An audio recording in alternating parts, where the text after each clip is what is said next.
Buenas noches para todos. Quiero, en nombre de Monseñor Carlos Luque Aguilera, párroco de esta comunidad, de todos los fieles y en el mío propio, presentar un saludo y dar la más cordial bienvenida a la hermana Guadalupe Rodrigo y a María Inés Espinosa Calle, directora ejecutiva de ACN Colombia, Ayuda a la Iglesia que Sufre. Quiero saludarlos a todos ustedes y queremos decirles que se encuentran en su casa. Y queremos agradecer su presencia en esta noche de testimonio y de iglesia. La hermana compartirá con nosotros su experiencia de fe y su testimonio de vida en el Medio Oriente. Sus palabras, sus pasos y sus actos como los de Jesús han sido testimonio y han sido fortaleza para los cristianos de estos lugares que son perseguidos. Agradecemos de antemano la presencia y la oración con la que se unen a este evento y les deseamos a todos apertura de corazón para que estas palabras que la hermana en nombre del Señor nos va a dirigir nos ayuden a entender y a orar por tantos cristianos que son perseguidos. Que valoremos juntos el don de la fe y que agradezcamos la sangre de tantos mártires de hoy que sigue siendo derramada para que sea fecunda como la de Cristo y produzca el germen de nuevos cristianos. Gracias a todos por su presencia y les deseamos un agradable testimonio. Gracias, Padre. Monseñor, muchas gracias. Gracias a todos por estar con nosotros en esta noche, por darse el tiempo de conocer. Yo sé que muchos de ustedes ya han estado en eventos anteriores de nuestra fundación aquí mismo en Santa Teresita, pero para los que son antiguos y para los que es una novedad, muchísimas gracias, porque para nosotros es una felicidad poder hacer algo que para nosotros es una misión. No es algo que nosotros no debamos hacer, sino al contrario, es algo que Dios nos ha encargado por medio del Santo Padre. El evento que tenemos hoy se llama Escucha su llanto, mujeres perseguidas por su fe. La persecución religiosa obviamente toca a toda la sociedad, no solamente a las mujeres, pero hoy queremos hacer un llamado especial porque tenemos a la hermana Guadalupe y porque además tenemos otras cosas que contar. Adelante, Hernán. A pesar de los datos incompletos, hay pruebas suficientes que demuestran que las atrocidades contra las mujeres y las niñas cristianas son tan graves que se consideran una catástrofe de derechos humanos. Cuando nosotros hablamos de los derechos humanos, de lo que se viola en los derechos humanos contra la fe, estamos atacando un principio que es universal. No estamos hablando solamente desde el punto de vista religioso, sino de un derecho humano fundamental. La persona puede profesar su fe, practicarla, cambiar de religión sin que eso tenga ningún problema, profesarla en cualquier lugar del mundo, pero eso efectivamente no sucede. Según el informe de libertad religiosa que acabamos de lanzar el pasado 20 de abril, los crímenes contra niñas y mujeres secuestradas, violadas y obligadas a cambiar de fe en conversiones forzadas se registran en un número creciente en la mayoría de los países, digamos, sobre los que nosotros hacemos un informe sobre los 196 países del mundo, en donde hacemos un especial énfasis en los que han tenido un crecimiento o un decrecimiento en la persecución de la fe. Es verdad que no en todos los países, pero cuando hablamos de 62 países, de 192 países del mundo, quiere decir que realmente no es una proporción pequeña, estamos hablando de una proporción muy grande, ¿sí? Y nosotros acá en Colombia tenemos un privilegio especial de poder practicar la fe de una manera. Tenemos abiertas nuestras iglesias por la pandemia, algunas en algún momento se cerraron y tal, pero podemos practicar la fe libremente. En Pakistán, por ejemplo, las minorías religiosas de este país, que los cristianos constituyen más o menos un 2% de la población, son ciudadanos de segunda clase y por eso son víctimas de la discriminación y obviamente de la violencia. Las mujeres preocupa que sacan a las niñas de sus casas, se las llevan raptadas, niñas entre 13 y 15 años, musulmanes extremistas, para casarse con ellas obligadamente, lo que nosotros llamamos matrimonios forzados, para luego, obviamente, obligarlas a convertirse.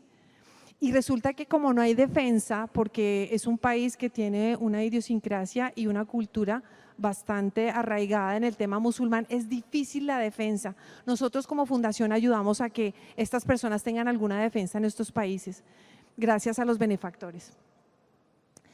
En muchas situaciones de conflicto, especialmente con las insurgencias islámicas, cuando hablamos del islamismo de los musulmanes, estamos hablando de los extremistas musulmanes. Nosotros no podemos decir que todos los musulmanes están en la misma bolsa, y es verdad, pero sí es importante saber que hay un extremismo que hace que la cosa se complique. En Oriente Medio y en África es donde realmente los índices de explotación sexual religiosos, ya digamos que es un enfoque, no es que cogen a cualquier mujer, sino si es cristiana y si es católica, es allá a donde van para tomar a estas mujeres. Con las Naciones Unidas hacen un análisis sobre el tema de COVID-19 y es verdad que con este silencio que hubo de alguna manera en la sociedad con el COVID-19, en donde muchas cosas se sucedieron hacia dentro de las casas. Por supuesto, el tema del maltrato se aumentó en aquellos países donde pues, la violencia doméstica contra las mujeres se da, pues, en todos los países del mundo, pero estamos hablando específicamente de temas religiosos. En la India, resulta que los dalits, que son la casta más baja de la India, muchos de ellos que son considerados, es más, que un animal tiene una consideración mayor que uno de los que pertenecen a esas castas. Por eso muchos de ellos, cuando conocen el cristianismo, se les reivindica la dignidad de su vida, que se convierten y ven que Jesús realmente, y que nosotros los cristianos los valoramos por lo que son, no porque pertenezcan a una casta o no. Entonces, obviamente sí, son discriminados, las mujeres obviamente están en una vulnerabilidad increíble, sus derechos obviamente no existen. Hablamos ya de la opresión forzada, nosotros podemos calificar eso como un genocidio. Hay unas clasificaciones entre los informes de libertad religiosa que son, digamos, empieza por la intolerancia. Es importante que aprendamos a recoger un poquito eso en nuestra cabeza, porque es verdad que cuando uno tiene un techo lleno de tejas y de a poquito nos van quitando las tejas, ya resulta que es el principio de la intolerancia. Queman una iglesia, pasan las feministas o cualquiera pasa y puede quemar o hacer algo porque les provocó, ¿cierto? Resulta que yo no estoy de acuerdo con el aborto, entonces, tú eres homofóbico o eres el patriarcado, en fin, todas estas cosas que realmente, ojo, abramos el ojo, porque esto así es como empieza la discriminación religiosa y esto tiene niveles, empieza con intolerancia, luego sigue la persecución y luego puede terminar perfectamente en un genocidio. Es difícil que en estos países como los nuestros, en donde vivimos realmente una fe acomodada, porque realmente tenemos todo para vivir nuestros sacramentos, logremos vislumbrar eso, pero eso ya está pasando en Nicaragua, entonces ya está pasando en Venezuela. Entonces tenemos que abrir nuestros ojos y nosotros también ser defensores de lo que tenemos. Adelante. Perdón, es muy difícil, lo decía en el informe, voy a leer esto textualmente, Hernán está confundido, pero no importa. Una víctima anónima en el informe de libertad religiosa dice textualmente: es muy difícil ser una chica cristiana en nuestro país. A menudo nuestras niñas son secuestradas y las cosas depravadas que sufren son demasiado horribles para imaginarlas. Es tan aterrador. ¿Quién está ahí para ayudarnos? Y nosotros sí podemos ayudar, porque nosotros dentro de las cosas, nosotros me refiero a nosotros, no nosotros como fundación, porque lo que nosotros hacemos es ayudar gracias a los beneficios que tenemos gracias a los benefactores, si no, no lo podríamos hacer. O sea, defender a una mujer indefensa se puede hacer porque uno puede contratar un abogado pakistaní que sea católico, que pueda ir a defender en unas cortes nacionales e internacionales para que esos matrimonios no sucedan, pero para eso se requiere defenderlos con vehemencia y estar convencidos, y eso no se puede hacer si no fuera con recursos económicos. Adelante. En Egipto, por supuesto, las mujeres han vivido secuestros, lo mismo es un poco, la hermana nos va a contar un poco sobre lo que se vive en Egipto, en Siria y en Irak, que es un tema complicado. daños psicológicos, físicos, violaciones, encarcelamiento, servidumbre forzada. Y normalmente no se protege por parte del Estado, sino los perpetradores están protegidos porque además son unas sociedades que protegen al perpetrador. Adelante. Pero no todo son cosas negativas. Por eso no quedemos con la nube negra solamente. Después de 4 años y 8 meses, la hermana Gloria Cecilia fue liberada, una hermana colombiana religiosa, pastusa, que vivía en África y trabajando como misionera fue secuestrada y fue liberada el mes pasado. Nosotros estamos felices porque eso es la mejor noticia, pero así como ella todavía hay muchas. Por eso, gracias por escucharnos, porque nos dan una oportunidad grandísima de poder dar a conocer esta realidad y de multiplicarla. Y sí que se pueden hacer cosas porque la presión que se ejerció políticamente hizo que la devolvieran. Entonces todo ha servido. Y mucha presión en Europa, en Latinoamérica, con los gobiernos africanos logró que la devolvieran. No fue simplemente, ay, tan lindos, ellos devolvieron, no, fue una presión mediática importante que gracias a eso, más lo político, la liberaron. Muy bien, los motivo para que se interesen por nuestras causas. Hoy tenemos una cosa muy linda, que es este rosario de pepas de olivo que hemos traído de Belén. Fue expuesto en la gruta de Belén, no está bendito, pero fue expuesto ahí. La persona que los elabora con familias que viven de esto, pues obviamente esto de pronto no vale lo que representa como donación, pero efectivamente para nosotros es una ayuda muy grande. Así que les agradecemos. Se interesen por ser benefactores nuestros y compartir con nosotros esta misión tan interesante para la iglesia. Dios los bendiga. Adelante, hermana Guadalupe. También tenemos, me hace señas Mayra, el PIN del NUN, pero yo sí hablo de esto, la hermana sí que va a explicar muy bien qué significa esto. Adelante, bienvenida. Sí, ok.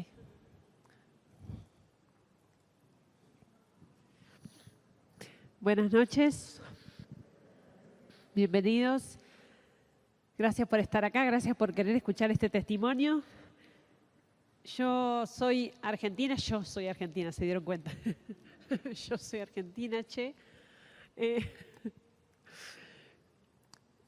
pertenezco a una congregación, a una familia religiosa misionera que se llama Familia Religiosa del Verbo Encarnado.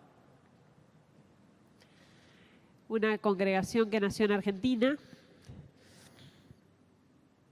Yo ingresé cuando tenía 18 años, ahora tengo 48. Y el lugar de misión que me tocó, al que Dios me mandó por boca de mis superiores, fue el Medio Oriente. Primero estuve en Belén unos años estudiando la lengua, en Tierra Santa. Después estuve muchos años en Egipto. Y mi último lugar de misión en Medio Oriente fue Siria, Alepo propiamente. Y llegué a Alepo unos meses antes de que se desatara la guerra que azotó a ese país durante años, durante casi 7 años.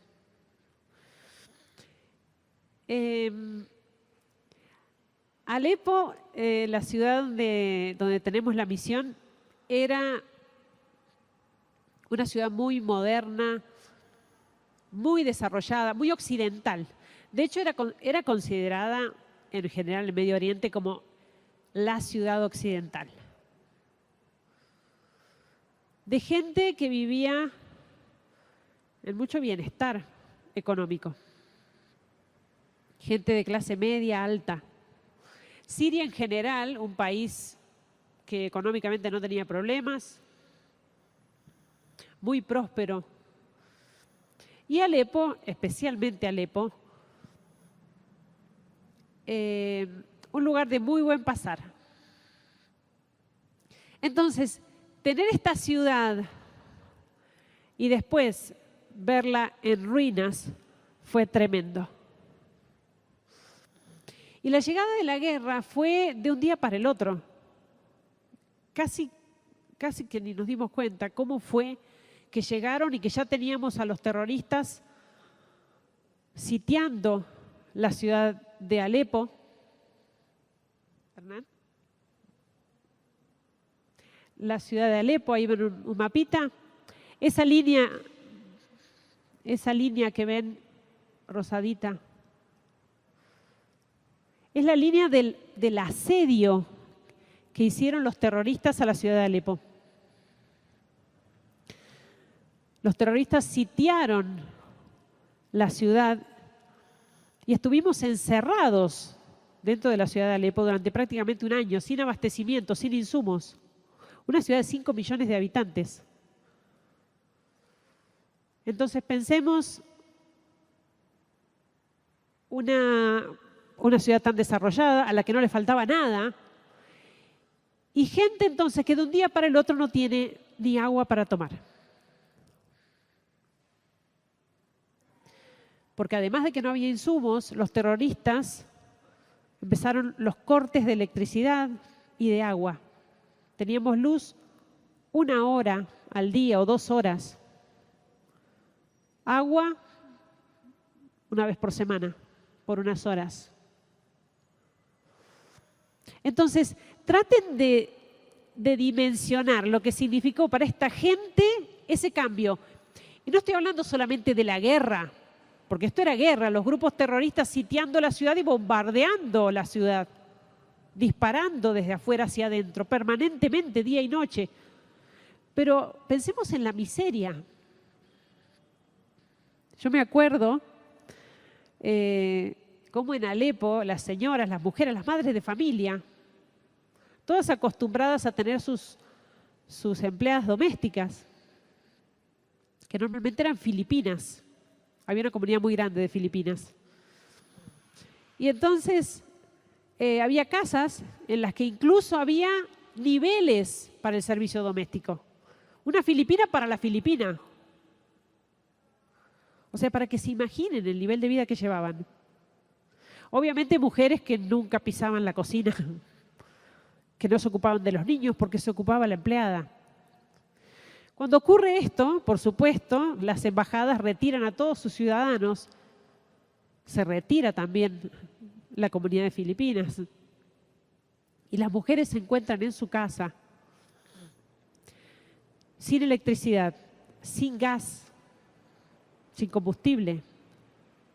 Y entonces, esas mujeres acostumbradas a la buena vida realmente, se las veía en la calle colgadas de los árboles, arrancando ramas para cocinar algo para sus hijos.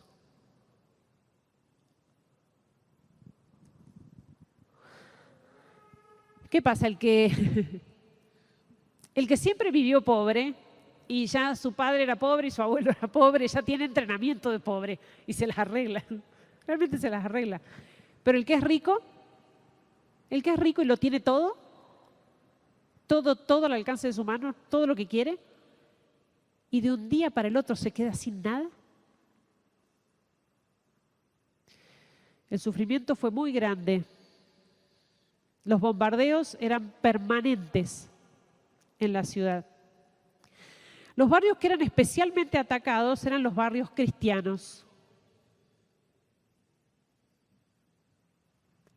Este, por ejemplo, es uno de los barrios cristianos más tradicionales de la ciudad de Alepo, en ruinas. Y el sufrimiento de los cristianos era permanente, las víctimas, heridos, muertos, todos los días. Esta chica Hedra, la que está ahí hospitalizada, con sus hermanas, 4 hermanas mujeres,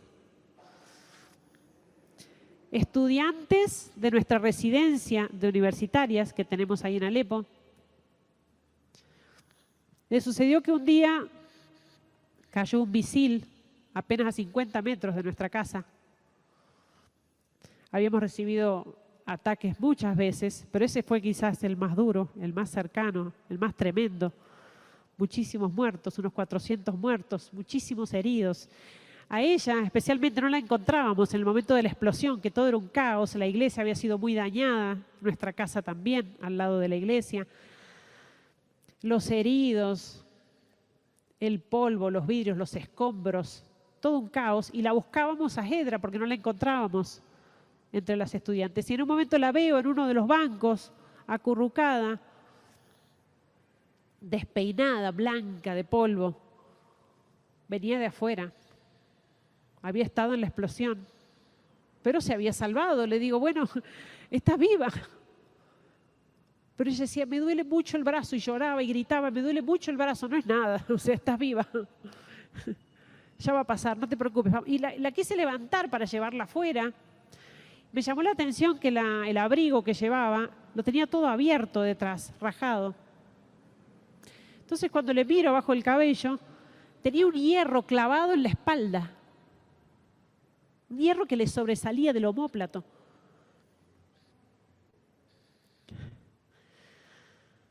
La pudimos asistir, llevarla al hospital. Imagínense que en esos momentos, hospitales colapsados, porque además los hospitales también eran atacados. La llevamos al hospital y la pudieron salvar. Ese hierro le había atravesado el omóplato y le había perforado el pulmón. Por eso ni siquiera podía hablar, ya no podía respirar. Se estaba asfixiando. Hedra. Esta otra señora de la parroquia, Hatum se llama, es la mamá de este niño que está cantando en el coro. Naim se llama el niño. 4 años tenía cuando perdió a su madre. Hatum fue alcanzada también por un proyectil mientras se trasladaba en su barrio cristiano. Y así tantas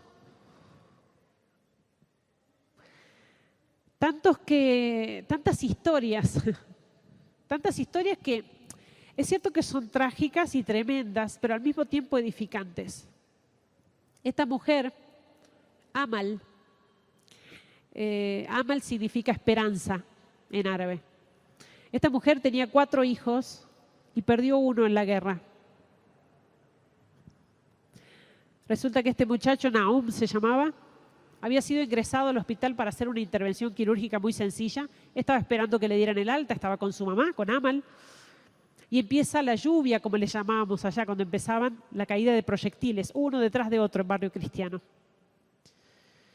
Ellos se asustan porque la habitación donde él estaba internado daba a la calle. Y le pide a su madre que vaya a buscar a los enfermeros para que lo cambien de lugar. Cuando sale Amal, en ese momento cae un proyectil en la ventana, entra por la ventana, y ella escucha el estruendo y se vuelve a la habitación y encuentra a su hijo despedazado. Ella me lo contaba. Y ella me dijo, llorando por supuesto, pero muy serena, me dijo, es que mi hijo ya estaba preparado para el cielo. Dice que él leía mucho la Sagrada Escritura, se sabía muchas partes ya de memoria, y cuando su mamá estaba asustada, cuando empezaban el ataque de proyectiles, él le decía, mamá, citando el Evangelio, no tengas miedo de lo que pueden matar el cuerpo, pero no pueden matar el alma. Dice ella, y eso me tranquilizaba mucho. Y ahora más. Ahora más porque yo sé que vive en el cielo. Ella me dijo además, ahora está con la Virgen. En realidad es ella, su madre, ¿no? Entonces, vivir estos testimonios, convivir con estos cristianos, con esa fe, con esa esperanza, era para nosotros realmente edificante. Uno podría pensar, tanto sufrimiento puede provocar rencor, puede provocar odio. Podrían renegar de Dios y sin embargo no lo hacen. No lo hacen porque además consideran su muerte como un ofrecimiento. Ellos están siendo perseguidos por ser cristianos y asesinados de maneras tan crueles por ser cristianos, de lo cual ellos no se avergüenzan. Esta mujer de un pueblo que se llama Raqqa, en Siria, Fue el primer pueblo que tomaron los del ISIS y que de hecho querían hacer capital del califato, de su supuesto califato. Esta mujer cristiana atada a esa columna para que todo el que pase la golpee hasta que ella pida convertirse al Islam, hasta que reniegue de su fe. Y no lo hace. Y ahí se muere.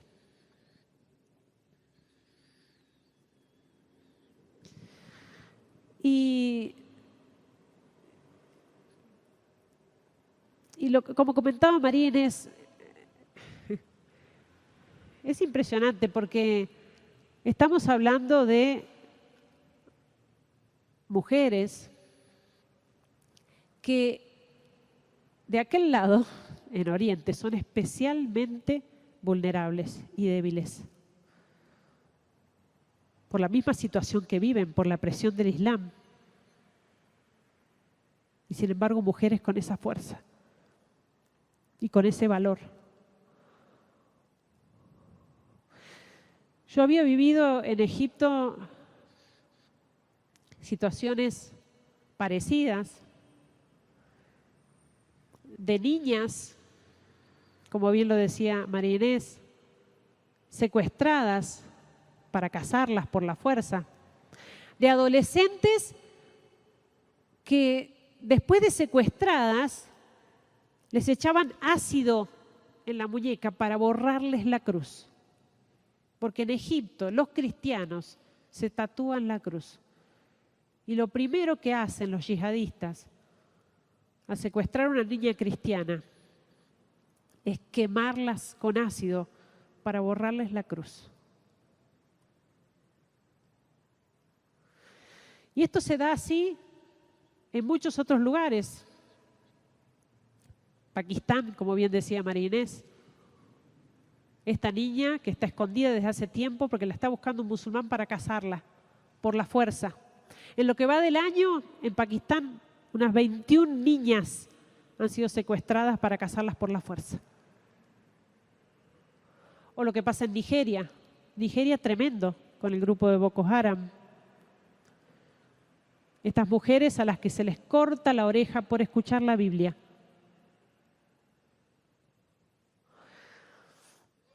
Situaciones tremendas. Situaciones que terminan en martirio,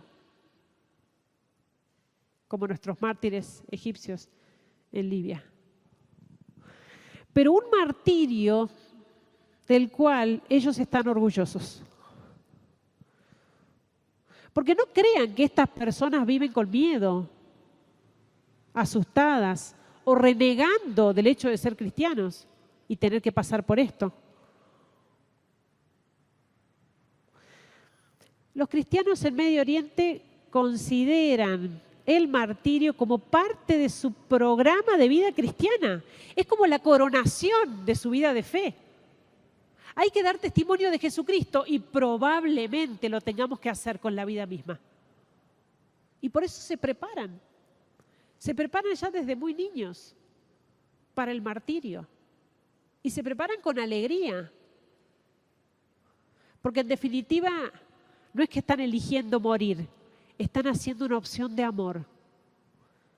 Testimoniar a Jesucristo con la vida misma, por amor. Y no es algo que se les ocurrió a ellos. Dijo nuestro Señor, no hay mayor amor que dar la vida. Y Él lo demostró.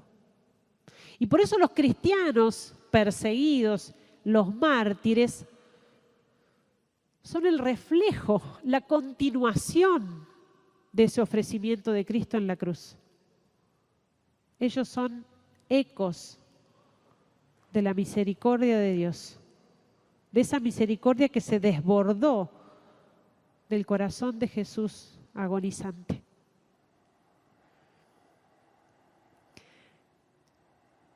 Cuando me preguntan, muchas veces me han preguntado, bueno, porque uno se imagina por ahí, bueno, un mártir, no sé, se lo imagina en una estampita, ¿no? Y se imagina una persona distinta, rara, especial. Es gente normal, son igual que nosotros, con sus problemas, con sus defectos, sus luchas. Pero evidentemente al momento del martirio, Dios los asiste con una gracia muy especial también. Y una gracia que se debe en gran parte a las oraciones de ustedes. Piensen que cada vez que están rezando por los cristianos perseguidos y por los mártires, están sosteniendo a alguno de ellos. Y por eso es que pueden morir así. Mueren con la libertad de los hijos de Dios. Es como si dijeran, imitando las palabras de Jesús, nadie me quita la vida, yo la estoy dando. Yo la estoy dando. Porque bien podían decir, ya está, me hago musulmán, listo. Y sin embargo no lo hacen. Están dando la vida, nadie se las quita. Y escucharlos decir, como escuchábamos a los jóvenes de la parroquia, que me corten la cabeza. Yo soy cristiano y a mí el cielo no me lo quitan.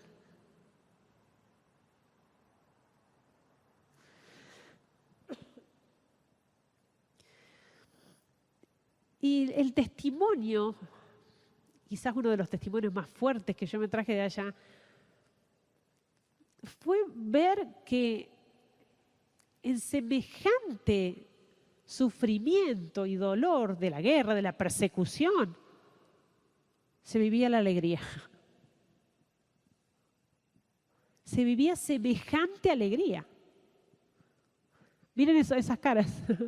Estas son algunas de las estudiantes en Alepo, estudiantes universitarias. Esa foto está tomada en plena guerra, en plena persecución. Y aún en esa situación, estas mujeres siguieron adelante con sus estudios. Ahí no sé si puedo señalar. Estas dos, Karin y Nadine, dos gemelas. Toda su carrera la hicieron durante la guerra. Hoy son médicos, las dos. Se graduaron en medicina. Toda su carrera la hicieron durante la guerra, bajo bombardeo, sin electricidad. Esa es la fuerza que le dio a nuestros jóvenes el sufrimiento. Porque estos jóvenes no eran así, y yo puedo atestiguarlo porque los conozco desde antes de la guerra. Y lo que los fortaleció no fue la vida fácil, porque cuando la pasaban bien y cuando vivían en semejante bienestar eran unos flojitos, como decimos nosotros, flojos, consentidos, caprichosos, sin voluntad, sin perseverancia, buscando siempre la comodidad y lo fácil. ¿Cuándo se volvieron así? Por el dolor, por el sufrimiento, por la persecución. Y por eso ellos mismos entendían con ojos de fe que Dios estaba permitiendo eso por algo, para fortalecerlos en la fe. Otras dos, graduadas en ingeniería, también toda la carrera durante la guerra. ¿Hernán?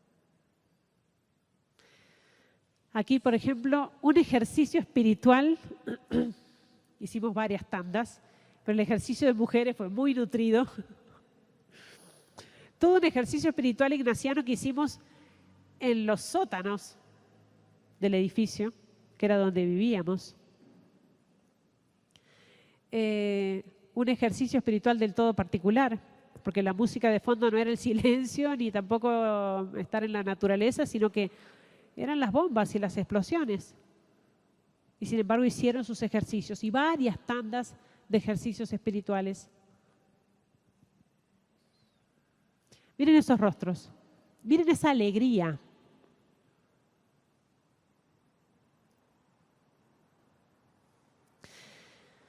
Y es que con esas sonrisas, ellas demuestran que ahora su verdadera alegría no estaba en las cosas materiales. Esta gente ya ha puesto sus ojos fijos en el cielo y de ahí no se los saca nadie.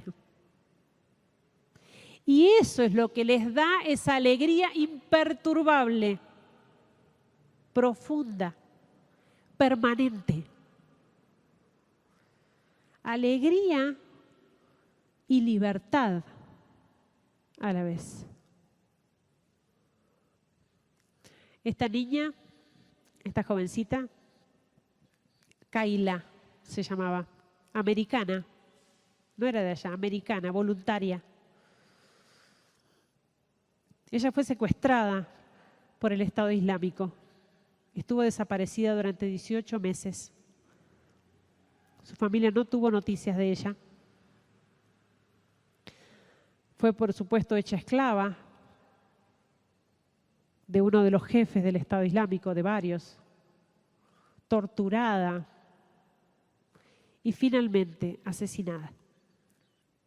A los 18 meses sus padres recibieron fotos que enviaron ellos mismos, los del Estado Islámico, fotos de su hija muerta, Kayla. Pero en su tiempo de prisión, ella escribió varias cartas que por providencia de Dios llegaron a sus padres a través de otras 2 niñas que pudieron escapar.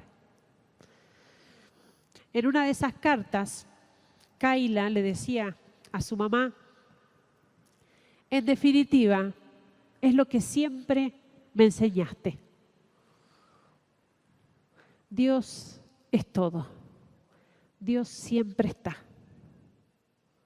Y dice en un momento, escribe: me he dado cuenta de que en prisión, aún en prisión, puedo ser libre.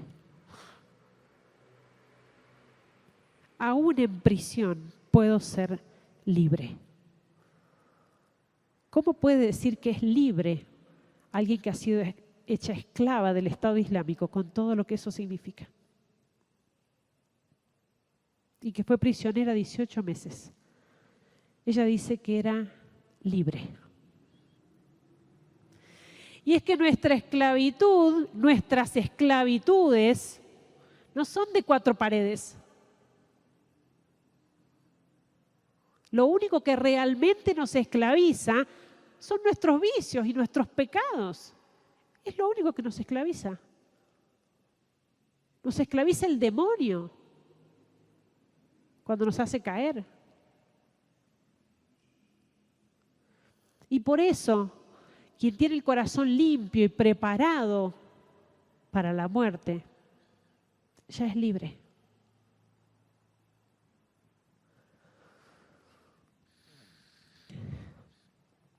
Termino con esta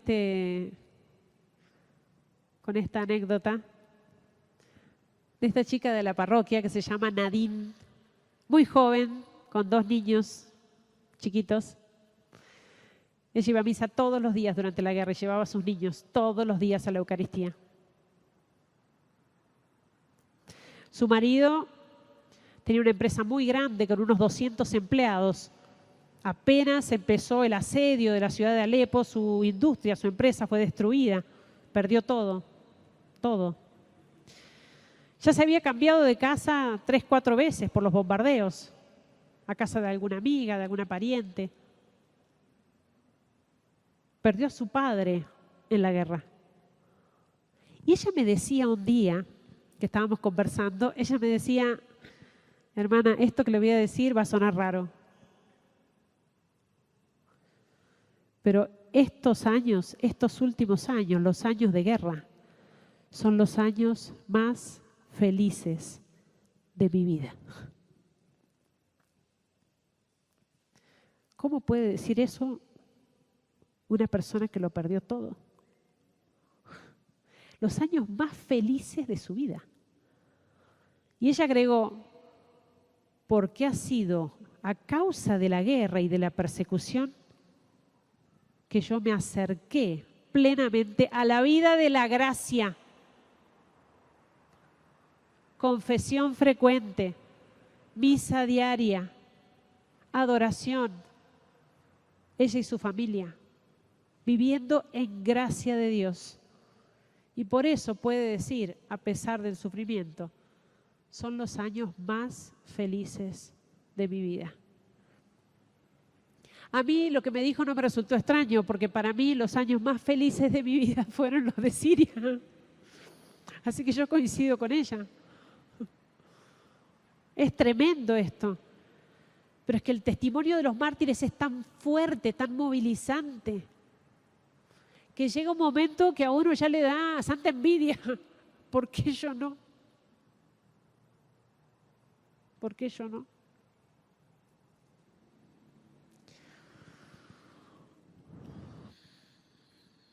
Yo espero que este testimonio los ayude a reflexionar, que los ayude a sentirse cercanos a estas personas. Ustedes vieron rostros de personas que han sufrido, que sufren, que se sientan cercanos a estas mujeres y que pidan por ellos.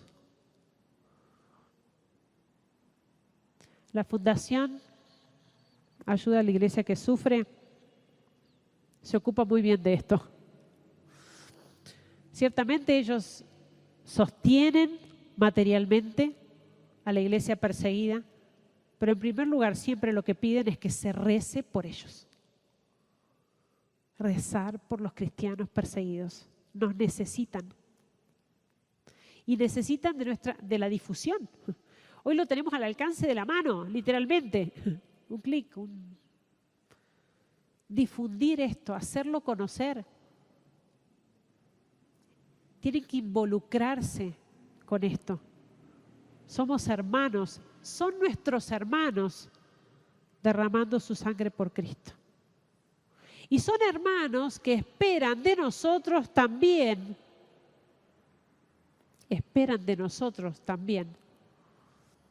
un digno comportamiento de cristianos. Porque claro, uno escucha esto, ve esto, y lo primero que a uno le pasa, que a mí me pasó, que a nosotros nos pasó, es decir, ay,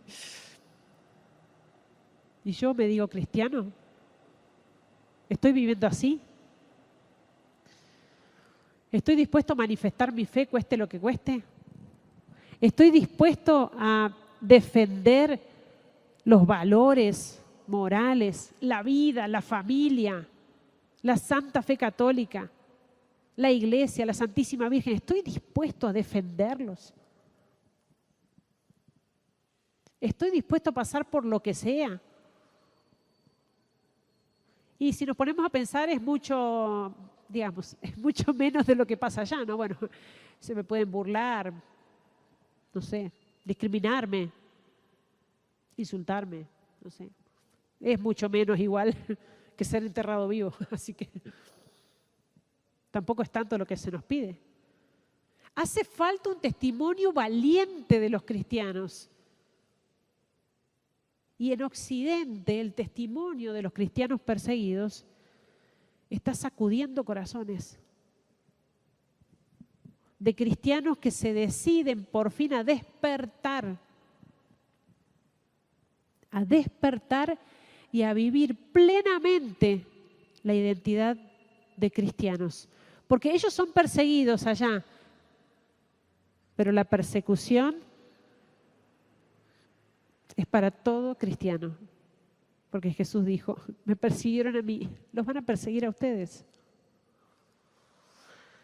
Por eso que ellos nos ayuden a perder miedo a la persecución, perder miedo al choque. Porque aparte hoy en día es eso, ¿no? No chocar, no ofender, cuidar. Pero si no estamos ofreciendo el regalo más grande que uno puede ofrecer, que es Jesucristo, la vida eterna. Entonces basta de miedo. Que los mártires nos enciendan el corazón y que nos empujen a ser verdaderos testigos de Jesucristo. Quiero... ¿Danún? Sí. Porque van a cantar, claro. Me parecía que tenía una foto de... de la letra Nun. Quiero explicarles lo de la letra Nun, que quizás ya conocen porque la Fundación lo difunde mucho también este signo. Esto es una letra árabe, la letra Nun. Es la primera letra de la palabra Nasrani en árabe, que significa nazareno. Los yihadistas, el Estado Islámico, tomaron la costumbre, empezaron en Irak, tomaron la costumbre de marcar las casas de los cristianos, los muros, con esta letra. Porque ellos a nosotros nos llaman nazarenos, no nos llaman cristianos. Entonces marcan las casas de los cristianos para identificar, ahí hay nazarenos, los destinados a la muerte. Es el símbolo de la maldición. Ellos dicen, maldito el pueblo de la cruz. Para ellos, para los perseguidores, es el símbolo de la maldición. Para nosotros es el signo de la gloria. El símbolo de nuestros mártires. Y por eso después de eso, inmediatamente iniciaron ahí en Irak, en Siria y en tantos lugares la difusión de este símbolo diciendo, yo también soy nazareno.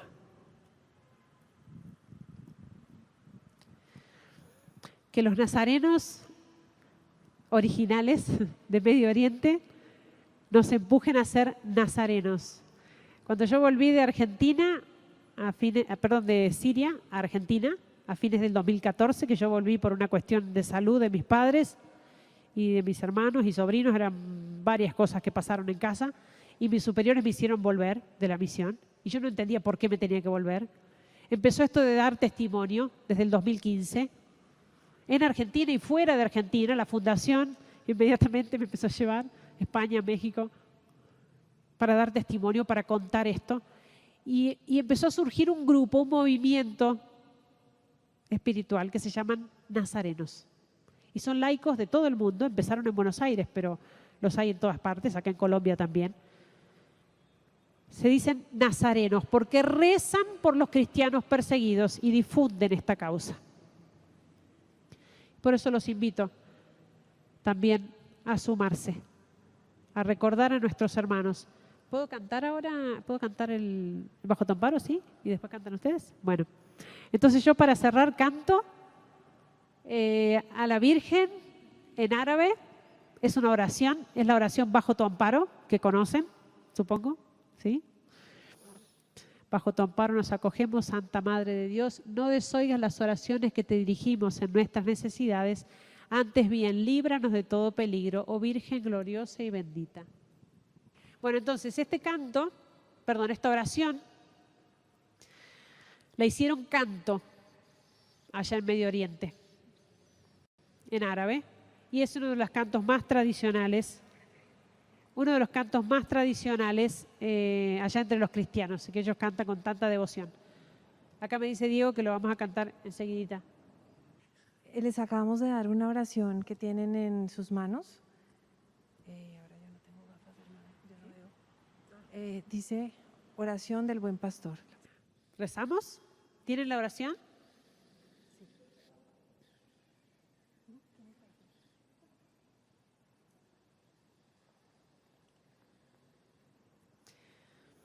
Señor Jesucristo, como el buen pastor, diste tu vida por toda la humanidad.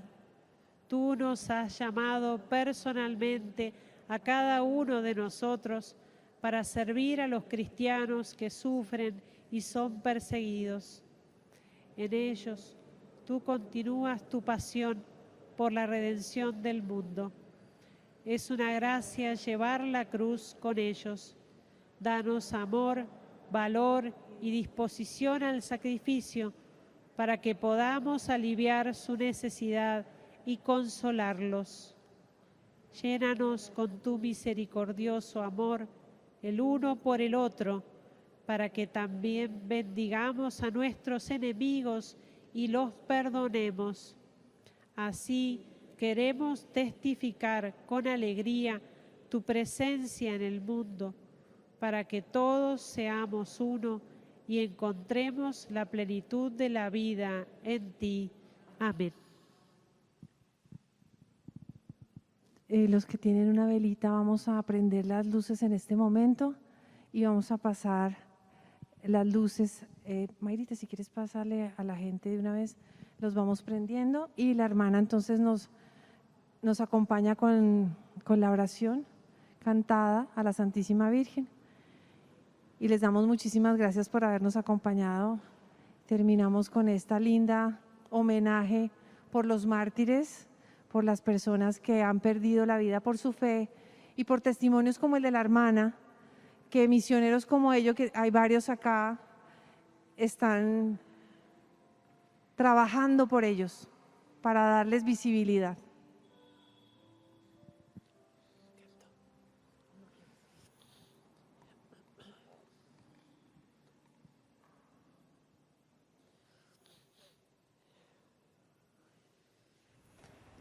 Ahora, al escuchar esta canción, esta oración,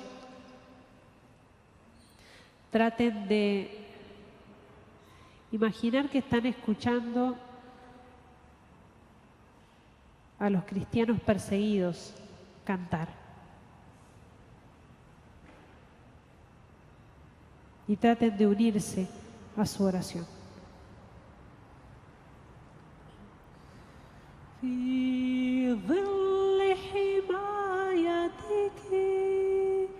نلتجئ يا مريم لا ترد توبتنا عندما ندعوك يا فخر البرايا يا خير الورى يا بحر العطايا في الدنيا جرى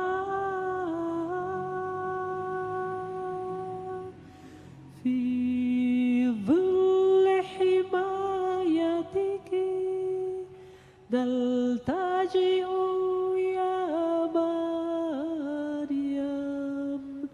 لا ترد توبتنا عندما ندعوك.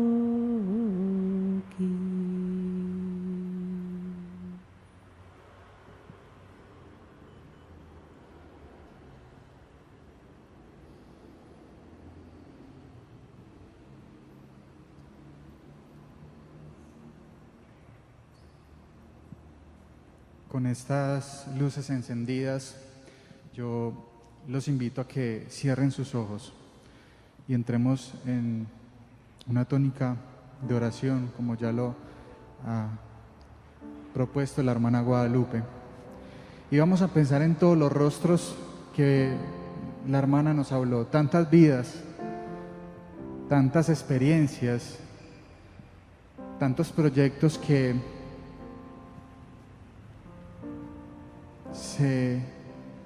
para algunos se han perdido, pero para nosotros, desde los ojos de la fe, se han ganado eternamente, porque son nuestra propia sangre, sangre de los cristianos, sangre de nuestro mismo Dios. Y con los ojos cerrados, vamos a escuchar una canción que la hermana nos enseñó alguna vez, es de Maxi Larguín, argentino también. Y mientras escuchamos esta letra, que les pido interioricemos el coro y tratemos de cantarlos todos juntos, es muy fácil el coro. Vamos a pensar en estos cristianos que con todo el amor se han dado a causa de nuestra fe.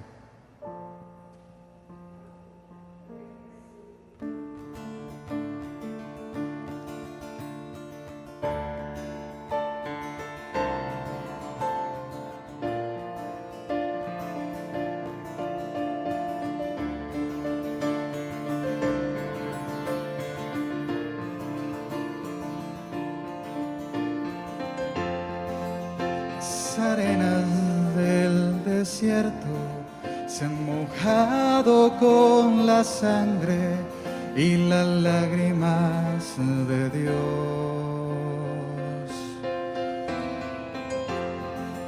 En su marcha las tinieblas van viendo las banderas con el negro del terror. Caí en Irak, caí en Siria, pero ahora estoy de pie. Y aunque me tiemblan las rodillas, yo camino con mi credo y me apuntala aquí la fe.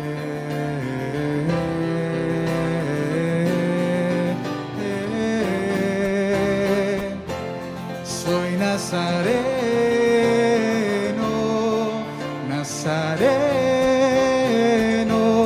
tengo un anuncio en mi voz que habla de resurrección. Y cuando muero,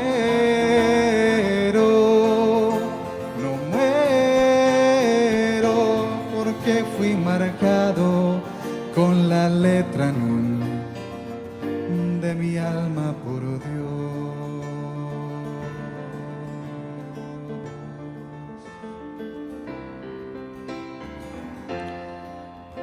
Oigo susurrar mi rezo bajo el frío de Galástico en las calles de Mosul.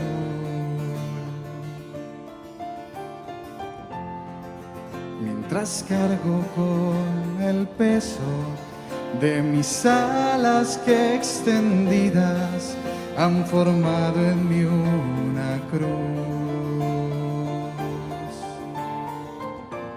Y entre resacas occidente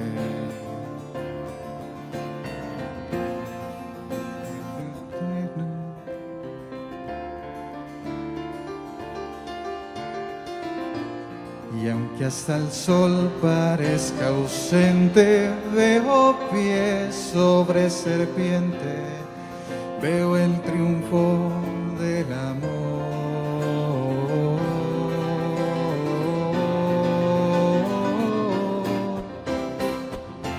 Soy nazareno, nazareno, tengo un anuncio en mi voz que habla de resurrección. Y cuando muero, no muero, porque fui marcado con la letra Nun en mi alma por Dios. Padre, perdónalos, porque no saben lo que hacen. Hijo, perdónanos,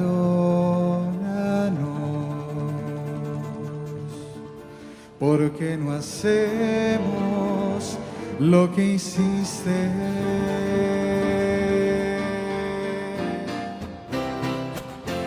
Soy nazareno, nazareno,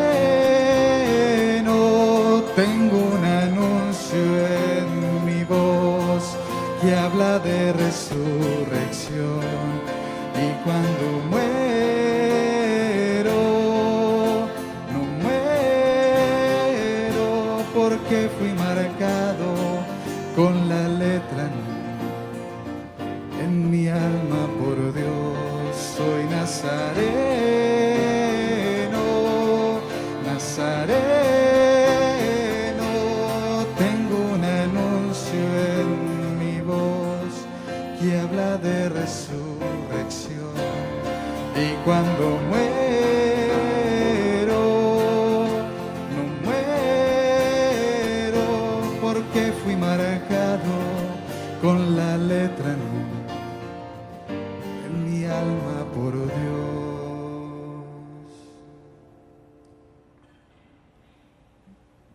Gracias, Jesús, por esta noche donde hemos conocido esos testimonios que nos tienen que animar a ser mejores cristianos, a valorar lo que tenemos y a cuando por causa tuya, Jesús, recibamos insultos, críticas, recordemos esos cristianos que han aguantado más que eso, han dado hasta su propia vida por tu causa, por tu nombre. Gracias, Jesús, porque podemos profesar nuestra fe en libertad. Y te pedimos hoy que en todo el mundo algún día podamos profesar nuestra fe sin temor, sin miedo y sin la necesidad que se siga derramando sangre por causa tuya, pero si así tiene que ser, que sea para tu gloria. Para ti, Jesús, la honra y la gloria por los siglos de los siglos. Amén.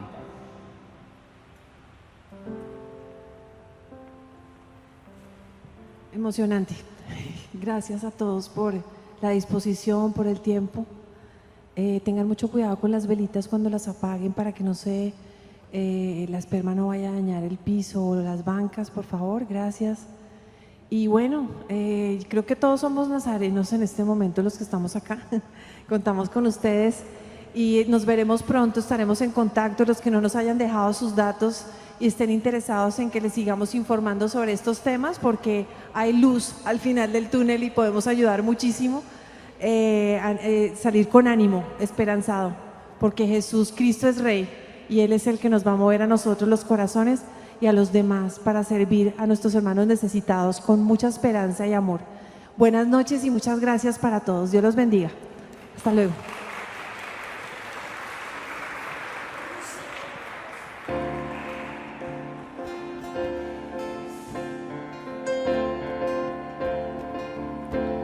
Proclama mi alma la grandeza del Señor.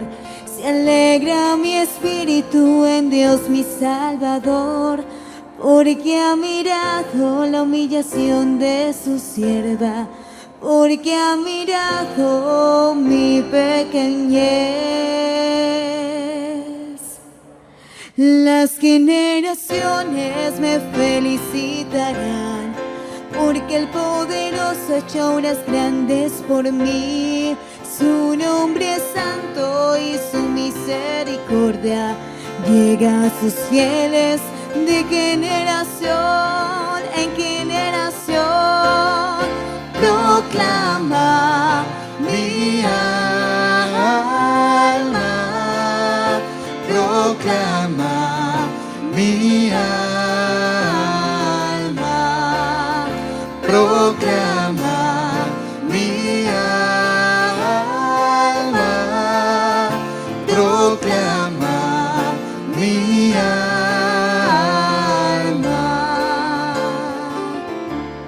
Él hace proezas con su brazo, destroza a los soberbios de corazón, derriba del trono a los poderosos y enaltece a los humildes.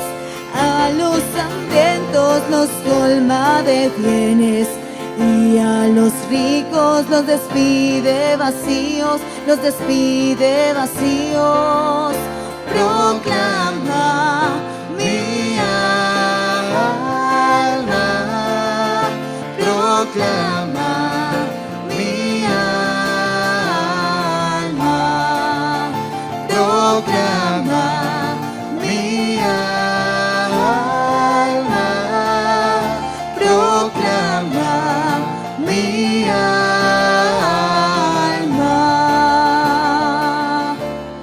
Auxilia a Israel su siervo, acordándose de su misericordia, como lo había prometido a nuestros padres, en favor de Abraham y su descendencia por siempre.